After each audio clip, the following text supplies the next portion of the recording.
really scary because this camera is on a single thing, a single oatmeal box. If I make one wrong turn, it's gonna break. And then we wouldn't be able to do these lovely lectures for you guys. So check it out. This is law number 45. Can you read my notes? Don't look ahead. 45 is on this side.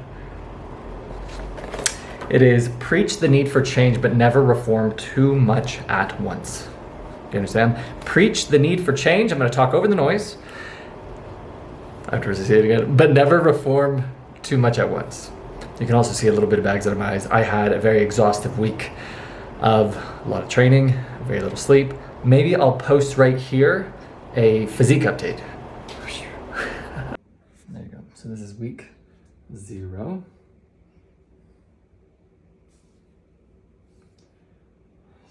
Upper body. Maybe it's better from here.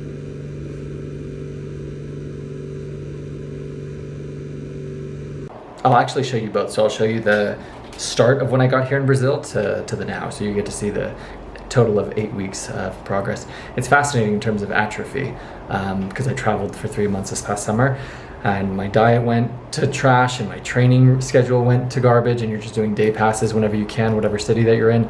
And so you just deteriorate because you're eating garbage, you're not really sleeping, you're, and right now, not too much is different. I'm still eating garbage.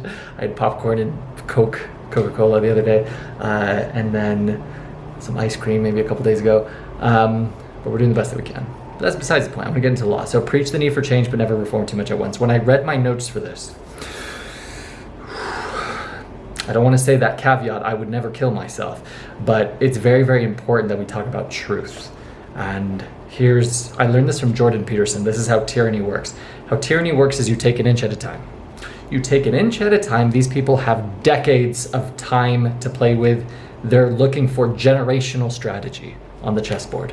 They're not concerned in seeing you be a slave in a day. Let's enslave them for a lifetime. Slow and steady wins their race.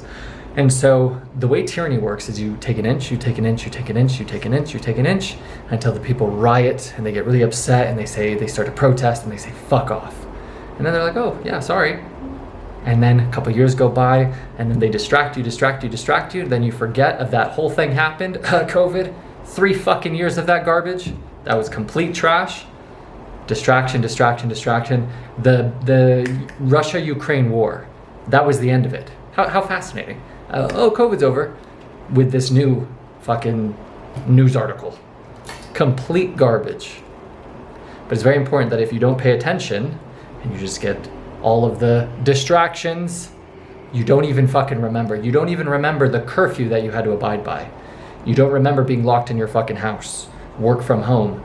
You might have had a job where they said, we're gonna fire you if you don't get this fucking injection. You might have had that garbage. But people forget. People forget that they were able to cherry pick what businesses could fucking stay open. And the ones who were imploring that kept their own businesses open. My fucking governor, trash snake serpent in California with his winery. These are mad times, Albus, mad times. And you remember, I think was that the Half-Blood Prince? And then Dumbledore's walking with Harry and he's like, mad indeed. It's very true.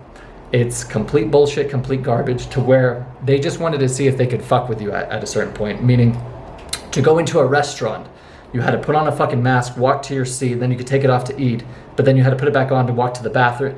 Okay, no, but now you need a social distance at the airport to wait in line, but when you're on the flight, you're gonna be 3 inches from the person next to you. You can take it off to eat, and then between bites, put it... It was complete bullshit where they're just fucking laughing at the peasants to see how far will they comply before they say enough. And then that's the horrific truth, is that sheep and cattle will literally go to the fucking end of the cliff and jump off before they're like, I think this is bullshit. But the way tyranny works is they take an inch before they take a mile. I'll give you a World War II analogy.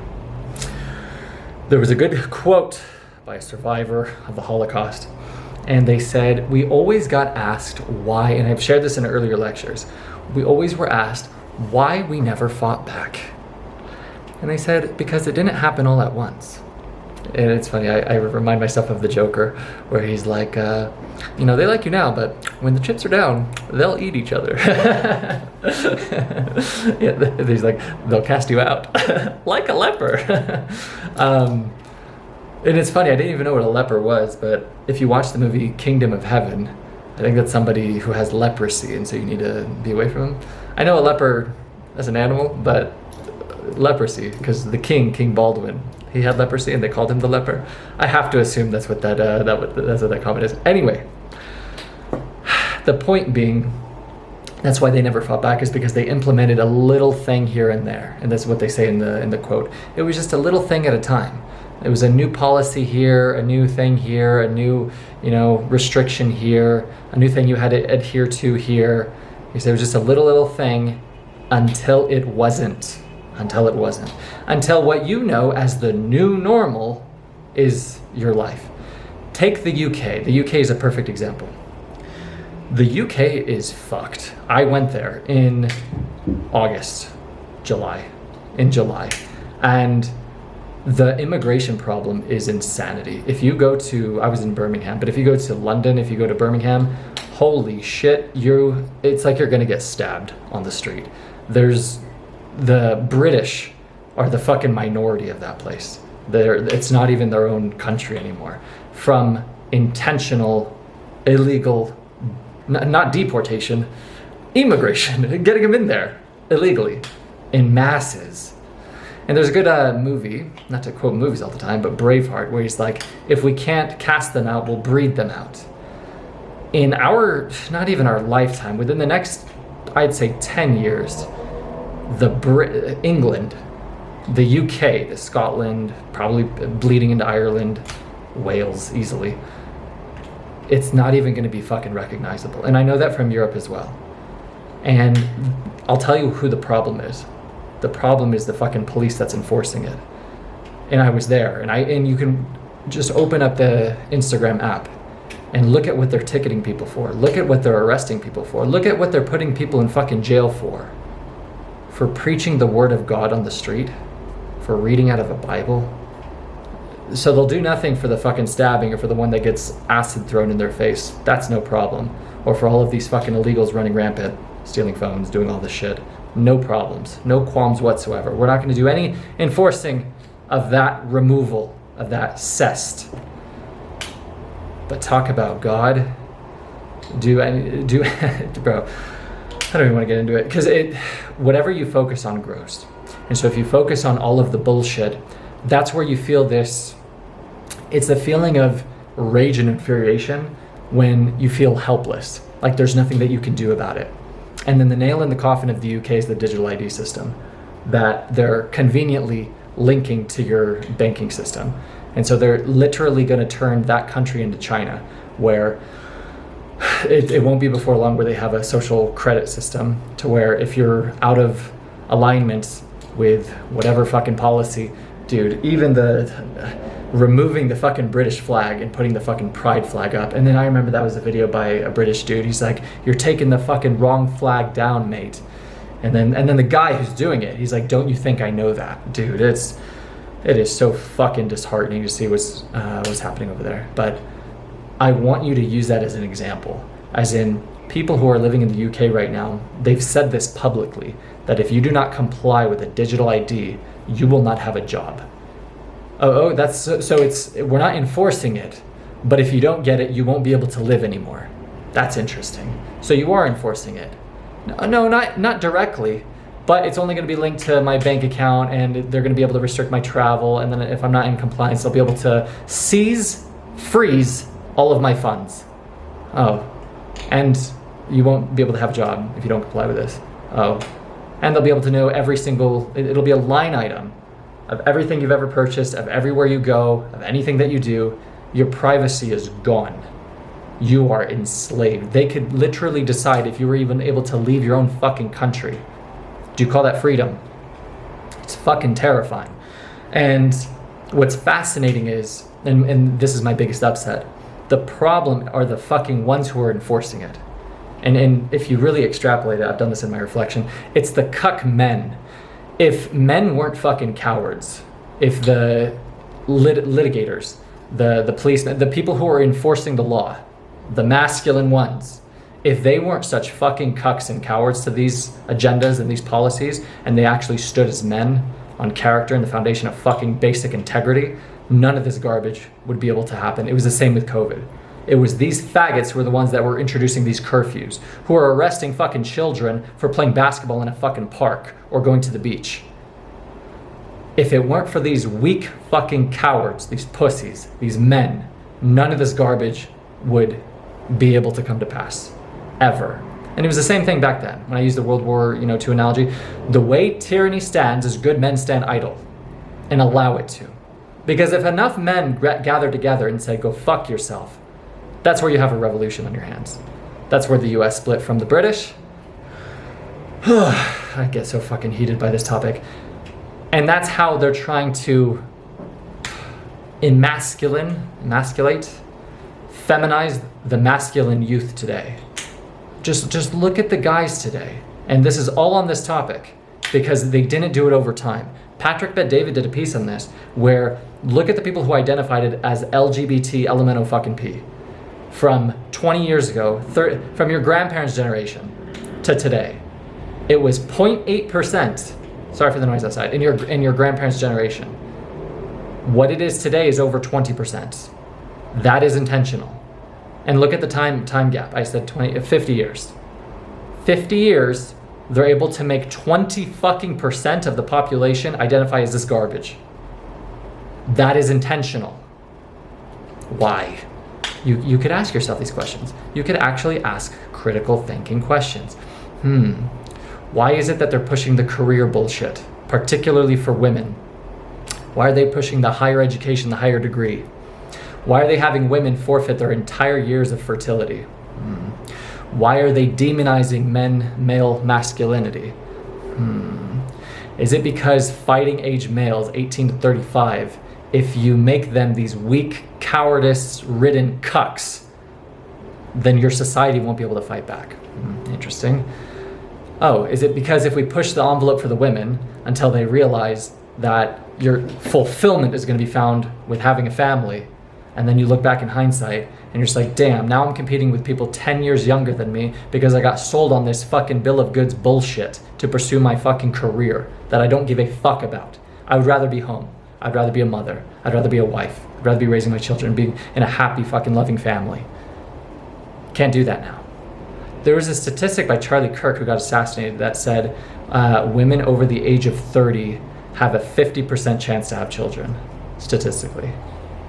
And that's fucking terrifying.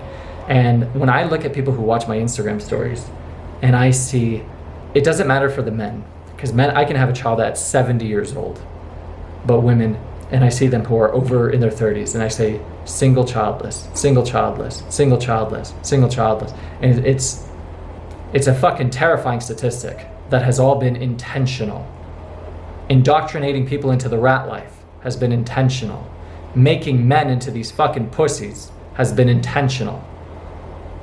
And you have to ask yourself why. Because they don't want you critically thinking for yourself. They don't want you fighting back. They want you enslaved as the cattle, the sheep on the farm in compliance and obedience. Because if you actually were awake and opened your fucking eyes, you would see what bullshit is happening. All you have to do is open up social media. Look at what's going on. Look at the atrocities. Look at these genocides. Look at all of this incrimination that's not being fucking checked. It's practically legal to steal and be a petty theft in California. Oh, no, we can't, it's whatever the misdemeanor felony, over $900. So you can steal up to $900, no problem. What the fuck are we talking about? It's crazy. That all comes to this law. Preach the need for change, but never reform too much at once. Because you'll get these politicians say, man, we really need good borders. Let's build that wall. Let's do all this bullshit. And yet do fucking nothing about it. The saving grace for the United States was Donald Trump. He cut out all of the fucking bullshit as soon as he got into office.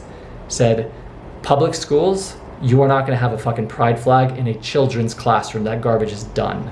Pronoun garbage, every person in the state government branch, you work in the federal government, that garbage is removed from your fucking email signature today.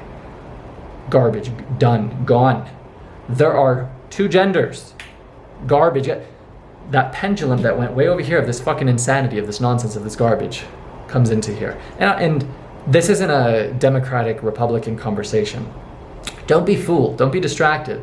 These people who are even on this side of freedom and good, they're all players in the same club. The people who are playing chess are usually good friends, while the pawns hate each other. Do you understand? They get you distracted. They get you divided. They get you fucking hating your brother, your neighbor, over bullshit. I go and I travel to Germany. Hey, what do you think about Donald Trump? Oh man, the saving grace of the US. Yeah, but what about his abortion policy? What the fuck does that have to do with leading a country? But this will get you distracted and hateful of other people or their views or whatever. And that's not even to say my stance on that. It's fucking use your head. Don't allow yourself to be emotionally manipulated by garbage that is a fucking distraction from the bigger picture, from the chessboard. You're looking at the fucking pawn being played by the puppeteer. You are the puppet, being emotionally driven to take action they want you to take. They want you to get the 5th, 10th fucking vaccine and booster shot. They want you to get the digital ID bullshit. They want you to be a fucking docile, obedient cattle on the farm, not thinking for themselves, just complying, paying your fucking taxes like a good slave until you die. That's what they want. Your number one prerogative should be freedom from that fucking insanity. How do you do that? It's my final note in here. The importance of saying fuck off from the start. When they incentivized getting a COVID vaccine with giving me my freedom to travel back, I said go fuck yourself. Why? Because I said, I used critical fucking analysis. I said, what is stopping them from doing that again with something else? No, just take this thing, just get this shot, just get this digital ID card, just do this, and then I'll give you your own fucking God-given freedom back. What the fuck are we talking about? That's manipulation at its finest. No, I'll give you back what already belongs to you. Just comply with this enslavement. Just sign right here on the dotted line. You have to say go fuck yourself from the start. Because if you don't, you will give them all of these inches that they will not take back. And that's your new normal. Does any of this make sense? Is any of this fucking resonating? Does any of this hopefully wake you up out of fucking apathy? Where you're looking at your oblivion and your doom and you're enslaved and you're saying, wow, maybe this is complete bullshit. Maybe I should do something about it. Maybe I should get the fuck out of where I'm living. Maybe I should book that one-way flight. Maybe I should say fuck off from the start and not give these motherfuckers any more inches because they've taken miles and miles and miles of my God-given rights. Life, liberty, and the pursuit of happiness. God-given, born with, your birthright that these motherfuckers do not have a claim to unless you allow them to. Do you understand? I want to share with you a couple quotes. So that's the law. Preach the need for change, but never reform too much at once. Why is that a law of power? Because that's how you achieve tyranny and enslavement over a long enough time frame. Because if I just fuck you a little bit, just a little bit of restriction, a little bit of enslavement, a little bit of removing your freedom in the guise of safety, that's the fucking play that they use. No. I will give up my freedom for the sake of safety. We'll make that deal. And so they'll sell you on a disease, on a pandemic, on a bullshit, on a war, on all of this garbage, so that you will voluntarily say, okay, let me forfeit my freedom. Let me abide by this new law. Let me get this digital ID card. Let me give you access to restricting my fucking bank funds, to restricting my travel, to being able to live in one of these, one day, a 15-minute fucking city where if your social credit score isn't high enough, your car won't be able to get you into this new area of the city. Your card won't work at this restaurant or at this grocery store. It's a fucking game to these people. They're playing chess on a long enough time frame. Getting all of the cattle on the farm, walking them to the fucking slaughterhouse. But these motherfuckers have time. And they have social media, the ultimate weapon to distract you with. to where you're watching all of this garbage, all of this hedonism, all of this lustful bullshit, all of this distraction, all of this ways to numb you. If you scroll all day, which I'm even guilty of for longer than I should, your dopamine is getting flooded. You can't even feel good anymore. You're in a constant numb. Your brain is foggy. You're not thinking very clearly. You're not very sharp. You're not waking up with energy and excitement. I am for what I'm doing behind, or to compensate with all this, with my training. And another thing that I'm sharing in my little documentary that I'm doing is I shared with you guys my abstinence in an earlier video. And this is like a huge aside from this, but it's so important, and I want to share it in terms of ascending, in terms of really harnessing your energy in this spiritual battle. Because when we talk about power, this is the one thing that they never talk about, is your energy is your ultimate power. It's your ultimate power. It makes you the most powerful version of yourself, to where you have this divine, godlike energy within inside of yourself. And you can see it from my passion, from my this, even with the bags under my eyes, even with my sleep deprivation. And I could share the whole story. I did this in a different one too, but it's worth it for this lecture. It was 2021, 2022. It was one of those years. And I came across a post on Instagram that said, "Are my actions consistent with what I say I want? Are my actions consistent with what I say I want?" I said, "I want this caliber, quality of woman." And I said, "Are the actions that you're doing worthy of that?" And it was the most humbling question I ever asked myself. I said, "This is the kind of woman that you want, and yet these are the kind of women or actions that you're entertaining. People, things, activities that you have no fucking business being a part of. No business sharing yourself with these people."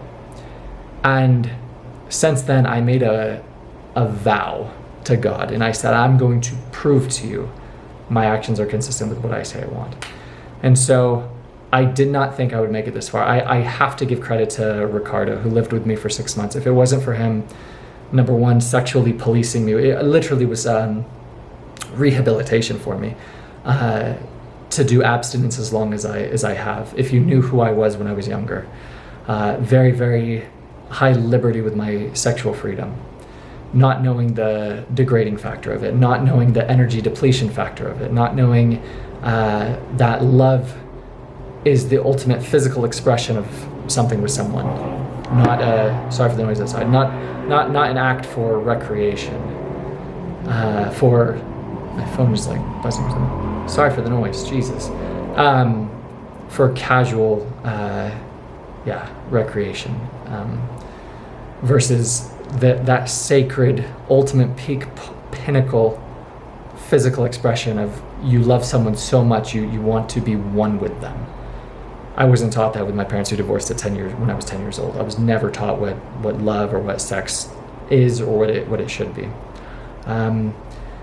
And so I made it for 3 months, and then I made it for 6 months, and then I made it with Ricardo staying there, I made it to month, I think I passed my year mark with him there. And then, I don't remember where I crested when he was there. And then when I was in Germany, I made it to month 15 this past summer.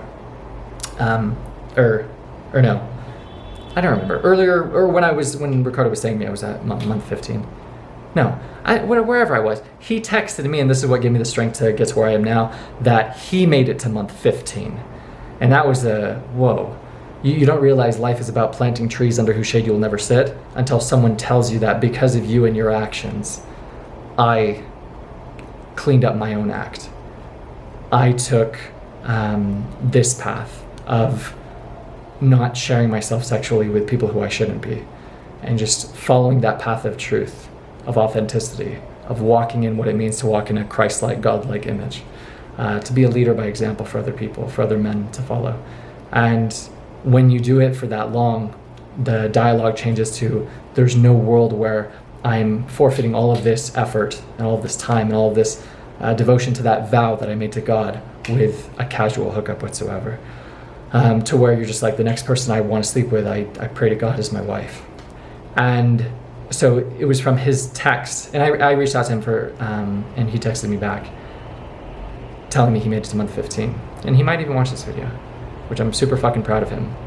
if he's still on the path, or I mean, I wouldn't think less of him if he, I don't even want to call it relapsing compared to retention, because you can be abstinent but still be depleting your energy by just relieving yourself. And I know this might be TMI for some people watching this, but for young men watching this, this will change your entire life. But so September, October, November, I just passed month 26 of abstinence. And I pray to God that the next woman that I share myself with and that I lie with is who I want to be my wife. But I came across a video on Instagram, and this wasn't something, you know how like your phone and, you know, things listen to you? This was never a subject that I talked about. This was never something that I fucking researched. This wasn't, it was God communicating to me through social media, the easiest means that he has to. And it said my experience with semen retention. And the first time that came up, I said, what the fuck? And then I scrolled past it and ignored it. And then it kept coming up again and again and again. And I never clicked on it. I never hovered over it. I never, you know. And then I was just, by the several time I said, what the fuck, and so you'll get these downloads, these insights, these little pokes, these little nudges. Hey, I think this is something that you should check out. I think this is something you should look into. I think this is something you should, you know, by God in your divine path. And so I watched one, and I watched another one, and I watched another one of all of these guys who made it to day 30, made it to day 90, made it to day 60, made it to day 7, made it to a year. Not a single one of them do not vouch for the energy ascension of doing that, of your voice deepening, of your retaining your life force and the energy that you have as a result. You walk with the power. And I just passed day 27, I believe. Yeah, 27. I think today's day 28. And I've never made it this far. The most I've ever done is 25 days until I literally could not take it any longer. But what's interesting is I don't think lust is something that you ever master. But when I'm walking to the metro and I'm walking to the gym and I'm going to the martial arts right now and I'm doing this, and it's not like indifference, it's not irrelevance, it's just, you could put it in the category of apathy, or it's just not my prerogative whatsoever when I see this woman here, this woman here, this woman here, this woman here. It isn't a priority, it isn't a concern in the slightest.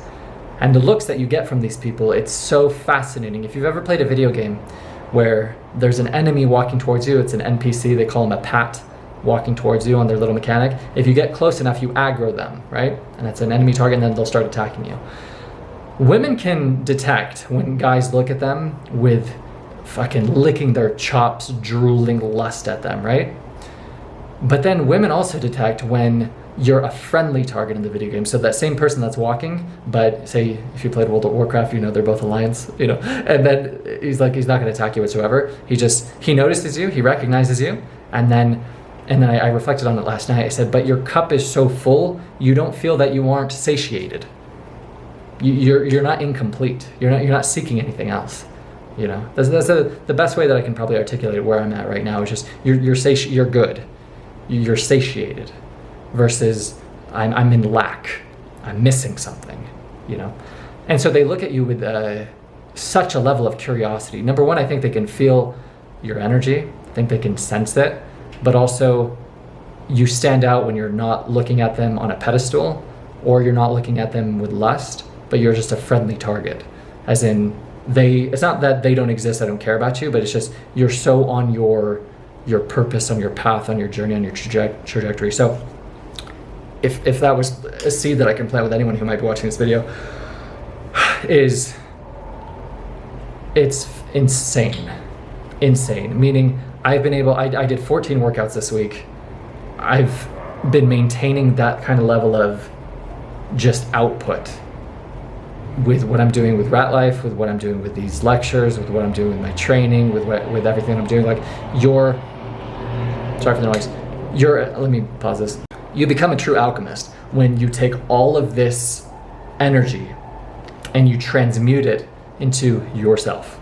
into God, into your purpose, into your vision, into your outputs, into work, into your training, into developing yourself, into becoming that man. And I shared this in a previous quote, that there's the person that God promised you, but then it's about becoming the man he promised her. And I love that we're seriously closing that gap right now. But it's up there with one of the hardest things that I've ever done. It's, you know, because what you're doing is you're disciplining yourself from not indulging, satisfying, satiating the one thing that you want the most. And it's like when you haven't, you know, procreated, even though that you don't take it to the full, you can vouch for this, you can verify, you get that kind of incredible sexual frustration and hunger in this, but I don't know what it is, if it's just a shift in focus, if it's an ascension, if this is just, there's levels to it where you become so powerful in the energy that you walk with, from that life force that you're choosing not to deplete yourself of, to where you really stand out from an energetic standpoint, but also from a work output standpoint, from your alchemy. And so it's the reason that I wanted to share that in this spiritual battle that we're under. Even something like having a gym membership is an act of rebellion. Even not giving into all the propaganda, all of the bullshit being shoved down your throats of lusting over women, which you cannot open a fucking media app without seeing that garbage. You can't watch a YouTube short, a TikTok reel, an Instagram reel. You can't even walk outside without seeing somebody needing to dress provocatively or needing to be sexualized in some manner. And they've desensitized you so much to the point where now it's that new normal.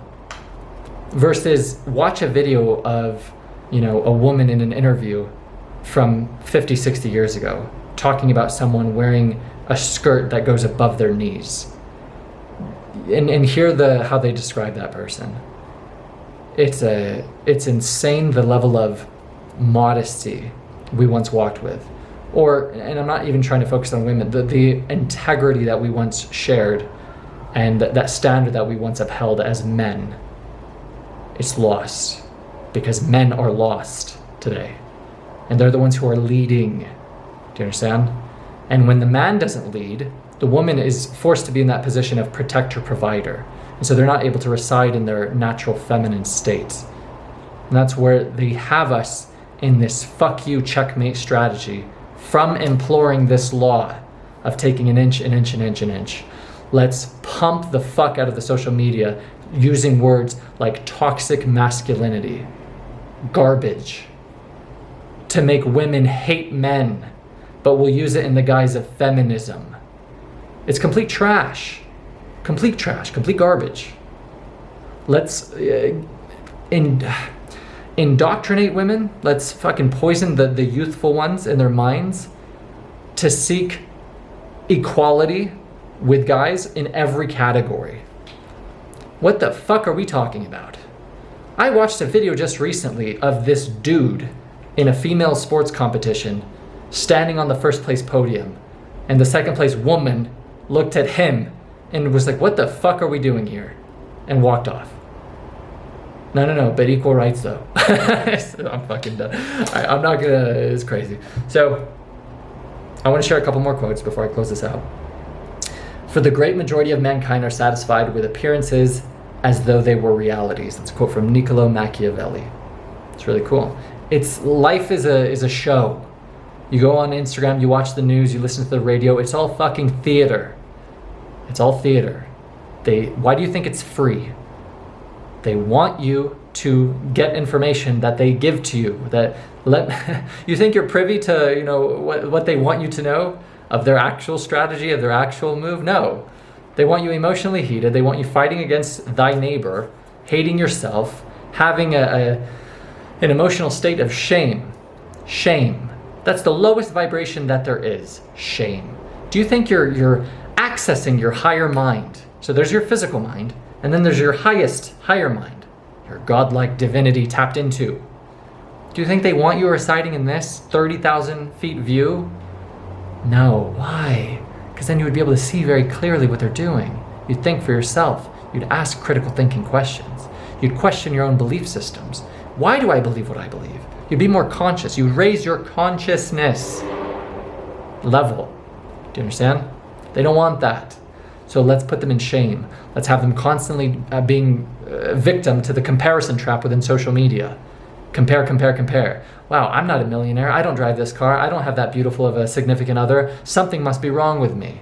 I feel stupid. I feel ugly. I feel, this is my bank account. This is my debt balance. This is my, rat life circumstance condition. Shame, shame, shame, shame, shame. You walk down the street, people, you make eye contact with them, they dart their eyes immediately down. I don't want to be seen. Why? They're residing in shame. It's a natural fucking instinct to them at this point. Versus when you walk in your divine right, your divine image, when you walk the path home, when you're seeking truth, when you're finding authenticity, what's the results? You're not seeking validation from any motherfucker that there is. You don't give a fuck about someone's made up title, the character that they're pretending to play. There's a power in not wearing a mask. It's a divine power that you can tap into by choosing to have the courage to be yourself. Niccolo Machiavelli. Theater. The game is theater. Understand that. It's all show. Okay. The past is a corpse to be used as you see fit. If what happened in the recent past was painful and harsh, it is self-destructive to associate yourself with it. Roman emperors would do that. If there was a regime that was very tyrannical or this, that would be the new image that they would, display. Something completely different from the past. Think of presidential elections, it was the same thing. Wow, the Biden term was complete garbage, wearing masks, going through curfews, being fucking enslaved, giving up my rights, sorry for the noise outside, having open borders, having all of these garbage flood in. That's how countries implode. The barbarian horde. Okay, we need a completely different image, completely different from that, and so that's how we're gonna dominate this win. Trump won, I think, dude, it was across every single board in terms of the election numbers. It wasn't close, it was domination of the last election. They got fucked to where they needed to set up an assassination attempt for him. Do you understand? If you make a bold change from the past, you must avoid at all costs the appearance of a void or vacuum, or you will create terror. I know I kind of butchered that quote. Too much uncertainty being implored at once, people freak out. People don't like change. When you're in a workplace and they introduce a new software, you don't even like to do that. Oh, we're going to the Aries software today. No, I've been doing it this way for these many years. I don't want to. And then you bitch and you moan and you kick and you scream, and then you're just like, wow, this is kind of seamless. It's kind of efficient. Wow, this saves me a lot of time. Using a chat GPT. Oh wow, I get to do this job for me. It's very nice. Until it replaces your job and makes you redundant. Final quotes or final thoughts. Matrix and people's reliance on the system. How tyranny works. The importance of saying fuck off from the start. That's what I shared earlier in this lecture. Understand that. It's all a video game, dude. It's all the rat life. It's a matrix. It's a system. The rat life is the life you lead if you do not escape this matrix, this system, this enslavement. Do you understand?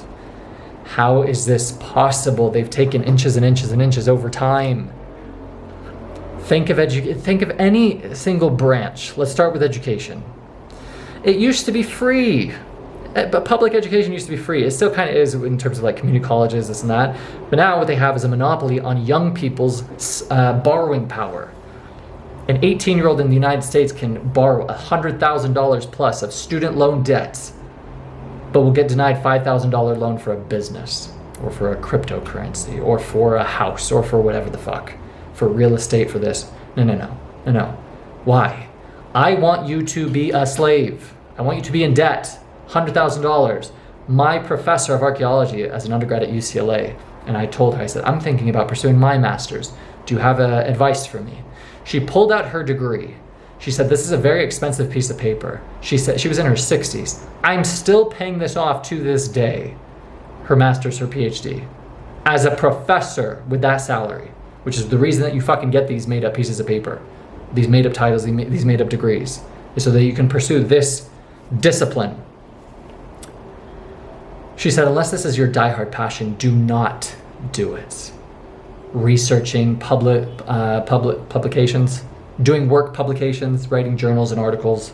She said, unless that's your diehard passion, that's what you live and breathe love, don't do it.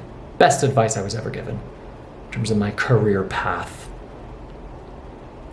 But you won't realize that if you're not awake, looking at the chessboard, seeing how they're trying to move your piece. If you don't have a plan, you'll be used by someone else as a part of their plan. I've shared that quote before. I just saw a post on Instagram. Donald Trump is going to introduce a 50-year mortgage. I read the book Money Mastered the Game by Tony Robbins. I'll give you a math example. Was it a 300? I want to say 300 or 500. Let's use 500 for a basic example. It was either $300,000 or $500,000 house on a 30-year fixed-rate mortgage, 6% interest rate. What do you think? I think it was a $500,000 house. Yeah, especially in today's world, in this economy. $500,000 house, 30-year fixed mortgage rate, 6% interest. What do you think you're going to be paying in interest in the lifetime of the loan? The answer is $500,000. So the 500 grand is the fucking sticker price. That's the sticker price that they sell you on. The fine print is you're going to pay $1 million for that house, with $500,000 being thrown in the fucking trash. Now put that on a 50-year mortgage. You will pay more in made-up interest. A slave to the bank. And who owns the bank? Deeper rabbit hole. You will pay more than you will in principal. So that's how they fuck you. With student loans, with a mortgage, with credit card interest, with the car that you finance. Do you understand? All the while, you're flooded with the social media scrolling. You're on dating apps, swiping. So you're scrolling, you're swiping, you're drinking, you're drugging, you're smoking, you're fucking numb, docile, obedient, afraid, being led by fear in this low vibration, this low frequency, this horrific state, shame, bitterness, anger, spite. And that's your reality, that's your world. You're a prism. The world is reflecting that back at you. And the ones who have chosen and sought comfort in their reality, who are not free, have accepted the terms of their enslavement.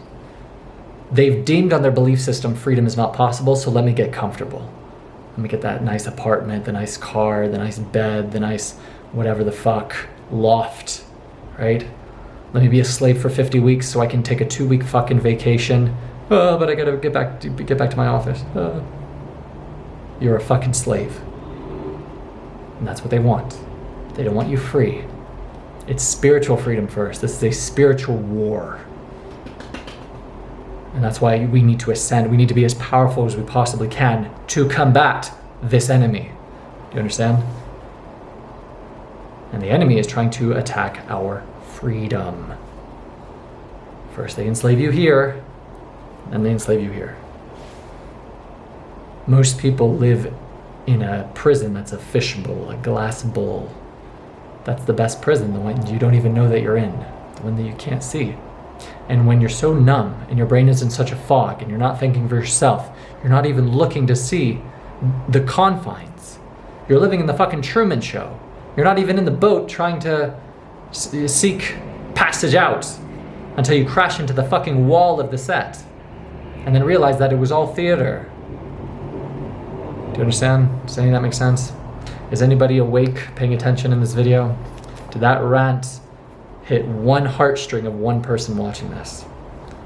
Did that motivate and inspire you to take 1 degree of action towards your own betterment, towards your own freedom, dude?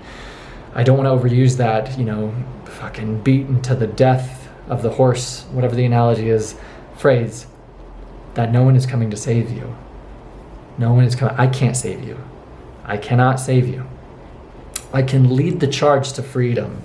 I can stand at the vanguard against tyranny. I can lead by example with character and integrity. I can walk in my truth. I can align with God and be obedient to what He wants me to do, where He wants me to go. I can be that beacon of light. I can live out my name. You look up Tariq. From the Quran, it says, bright star who leads the way through darkness. I can be that beacon of light for you to guide and walk you home. But I cannot do the walk for you. When I say anyone can escape the rat life, it starts with belief in the courage to pursue. It is your courage, not mine. When you go to the gym, it is your sweat on your shirt, not mine. I can lead. I can be that godlike mirror holding the lantern, not walking ahead of you, waiting for you, showing you where to take that very next step. But I can't do the walk for you. Law number 45, done. Preach the need for change, but never reform too much at once. Why? Because if you give these motherfuckers an inch, it's game over. It's game over. And you'll wake up and you'll be like, wow, I'm not free anymore. That window of opportunity will be long closed. You will look back on your life enslaved, not with the burden of regret. You will be so enslaved that you won't even feel, you'll be living in a constant state of misery and depression. You'll enact the quote, most men lead quiet lives of desperation.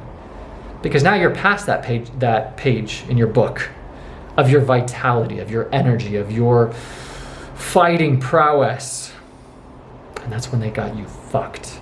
Because now you will live out the matrix. There are people who are so reliant on the very system that's enslaving them that they will fight to defend it. Think of that. You will fight to defend the very system that's enslaving you because of your fucking reliance on it. That paycheck that you need, these benefits that you need, this garbage, these trinkets, these carrots that they fucking dangle in front of you.